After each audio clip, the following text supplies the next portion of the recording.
Website called protectourliberty.org. It could be protectourliberty.com, but one of those two, run by a guy by the name of Commander Kirchner, and he's a genealogist. He's a specialist on citizenship. And go to that website and you'll learn everything you want to know about the term natural-born citizen. The point is that Ted Cruz is missing two legs of the three-legged stool that's needed to be a natural-born citizen. He's missing a birthplace in America. He was born in Canada. He's also missing a father that's a United States citizen at the time of birth. Cruz's father is Cuban, right?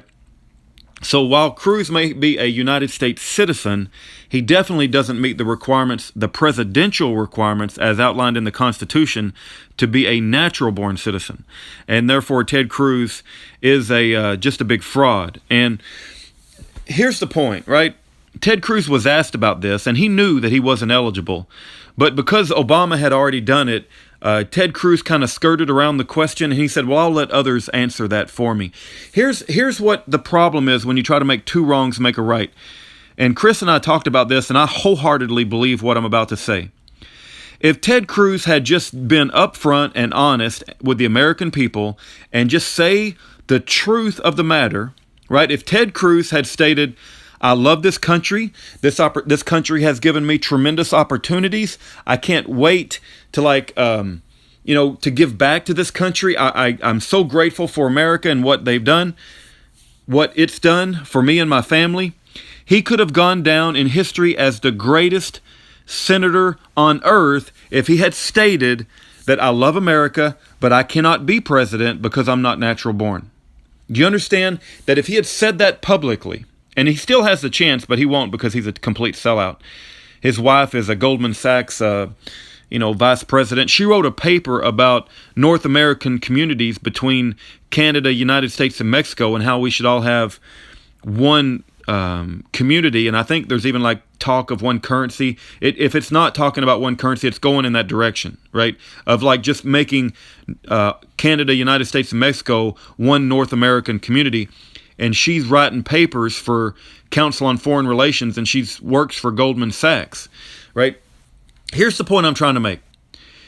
If Ted Cruz had done the right thing and said, I love this country, I love America, I love the opportunities that it's given me and my family, but I cannot be president because I don't meet the qualifications of a natural-born citizen, He not only would have stood up for the truth and gone down as the best senator in American history, but he also would have torpedoed Obama, right?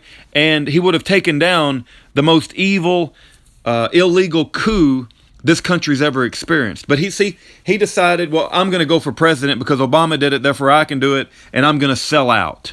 Do you understand how evil? And when I think of Ted Cruz, I think of him as a complete sellout coward that's should be tried for treason, and once he's convicted in a court of law, he should be hung. That's on primetime television. That's what I think of Ted Cruz. The same thing I think about Ron Paul for not speaking up on this issue.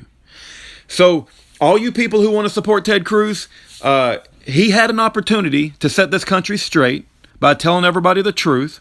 He could have gone down in history as the best senator this country's ever had, and he could have taken down Obama. But instead, he's gonna try to go for the power and go for president when he knows he's not eligible, and that makes him an enemy of the United States, as far as I'm concerned.